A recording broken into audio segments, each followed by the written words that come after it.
Amazonas, meu Amazonas querido, minha onça pintada, me ajuda a te ajudar, por favor. Não dá para você ir, sabe, para Minas Gerais, empatar com um dos líderes da competição e na sequência você voltar para casa e empatar com Lanterna, Amazonas, Amazonas, não dá, me ajuda a te ajudar, pelo amor de Deus.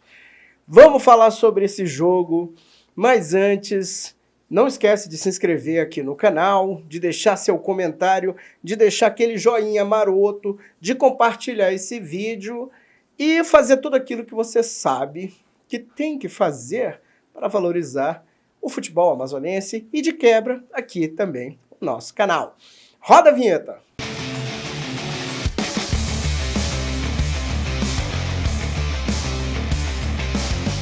Galera, foi 1-1 contra o Lanterna do Campeonato Brasileiro, o Guarani, que antes, num passado não muito distante, quer dizer, distante pra caramba, foi até campeão brasileiro da Série A, mas hoje, e há muito tempo, não anda lá muito bem das pernas, né? Eu vou falar sobre esse jogo, só que antes eu quero chamar a atenção aqui para uma fala do técnico Rafael Lacerda, o técnico do Amazonas FC, durante a coletiva nesse pós-jogo. Não é uma fala muito grande, mas é importante porque ele fala de alguns tópicos aqui que eu vou falar logo em seguida. Roda o VT. Eu confesso que é difícil explicar, porque para quem entende de futebol e vê o que a gente jogou nas últimas partidas, né, contra Botafogo e América, e vê o volume que a gente teve hoje, claro que o torcedor não vê números. Eu confesso que eu nem acompanhava muito a questão de números, mas como o Neto, que é o analista, me passa, hoje foi 72% de posse de bola, 18 finalizações contra 6. O lance do gol, a gente estava revendo ali, foi uma situação que aconteceu no treino. Sabe quantos jogadores nós tínhamos na linha da bola para frente? Nós tínhamos 8 atletas, praticamente ali rondando a grande área da equipe do Guarani. E foi uma coisa que a gente trabalhou, que eu não queria que os dois laterais, quando a gente desarmasse a linha de 3, Fabiano, Miranda e Ivan, os laterais não podiam ficar os dois espetados ao mesmo tempo. E no momento ali ficou. O Fabiano espetado lá na ponta e o Ezequiel espetado na outra. E aí pegou o Miranda e o Ivan no mano a mano.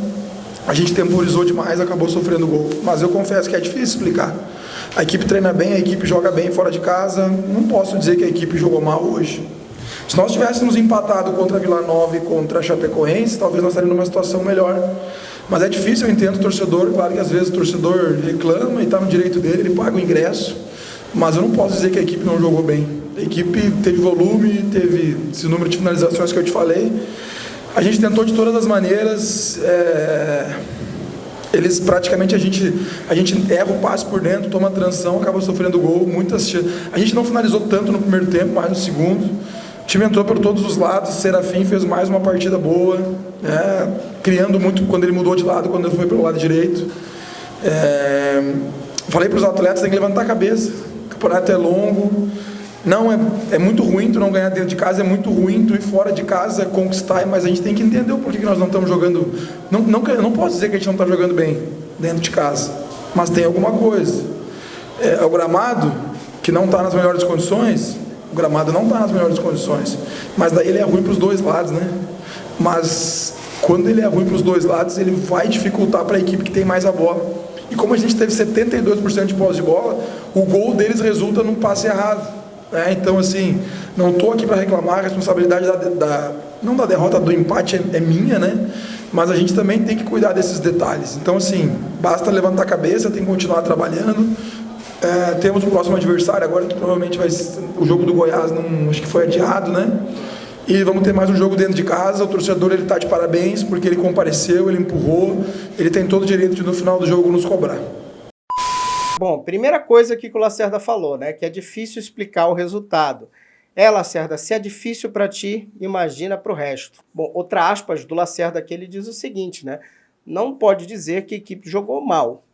Concordo contigo, Lacerda. O Amazonas não jogou mal, ele teve 72% de posse de bola, amassou o Guarani, mas no final do jogo o resultado terminou em empate, né? E eu sei que a gente não pode fazer assim uma análise rasa do jogo, né? Mas é importante dizer o seguinte, futebol não é concurso de Miss. E por que eu digo isso, gente? Porque no concurso de Miss não é só a estampa que vale o título, né? Você tem pontos, ganha pontos ali pela simpatia, ganha pontos também pela desenvoltura, ganha ponto pela capacidade de ter ideias inteligíveis ali para dizer coisas até óbvias, né? Ah, eu queria acabar com a fome no mundo, eu queria acabar com as guerras e tal. E aí você vai somando pontos e no final ou você ganha ou você perde a coroa. É basicamente assim. Então, no fim das contas, no caso do futebol, não adianta você ter 72% de posse de bola, não adianta você ter 80% de posse de bola, 100% de posse de bola, se no final das contas o placar terminar igual. Porque mesmo que vale, por exemplo, se você teve 10% de posse de bola e teve 100% ou 90% de posse de bola, sabe, o resultado é o mesmo, a pontuação é a mesma. Uma outra coisa que o Lacerda sempre gosta de ressaltar nas coletivas, né, é que o time tem volume, né, ele sempre mostra um volume muito grande, ele sempre lembra isso nas coletivas, né. Só que também é aquela coisa, pessoal, não adianta ter volume e no final o placar terminar igual ou ter volume e terminar com uma derrota, que pelo menos dessa vez não foi o caso. Porque fica parecendo aquela coisa do aluno que ele vai muito mal, por exemplo, em matemática, mas ele consegue bem em história, geografia, inglês. E não vai adiantar nada se você, por exemplo, for reprovado em matemática, aí chegar para o seu pai e dizer assim, ah, pai, mas eu fui o melhor aluno de história. Pai, eu sou o aluno que tem a melhor pronúncia em inglês. Ele vai olhar para você e vai dizer assim, sim, caceta, mas você não passou de ano. Você vai ter que repetir tudo de novo, porque você não conseguiu ir bem em matemática. Outro ponto aqui que o Lacerda falou, o gramado tá ruim. O Amazonas saiu da Arena da Amazônia para jogar no Zamit, porque fazia aquele alçapãozinho, aquela coisa toda. O gramado tá ruim, então assim, precisa arrumar uma solução. Que solução pode ser essa? Volta a jogar na Arena da Amazônia, enquanto dá uma arrumada ali no gramado do Carlos Zamit, vai para a colina, enfim. Se tá ruim, tem que achar uma solução. Gestor serve para isso, para resolver bronca, para resolver pepino. Outra frase, cara, que às vezes me incomoda é a seguinte, o campeonato é longo. É longo, mas nós já estamos na 17ª rodada, estamos ali flertando com a zona de rebaixamento e num piscar de olhos acaba tudo. E a gente tem que fazer contas aqui também, pessoal. Olha só, dos 27 pontos que o Amazonas disputou em seus domínios, ele conquistou 14. Jogou 13 na lata do lixo. É muito ponto para a gente jogar fora. Outro ponto aqui que a gente tem que falar é que o Jô não foi nem no banco de reservas e o clube disse o seguinte, que ele estava aí resolvendo problemas pessoais.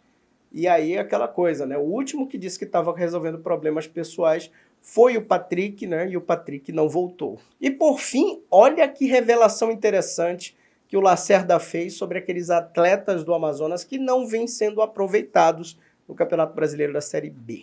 Nós temos um elenco numeroso e eu não estava com muita dúvida na minha cabeça. A gente fez amistoso contra o Manaus agora esses dias.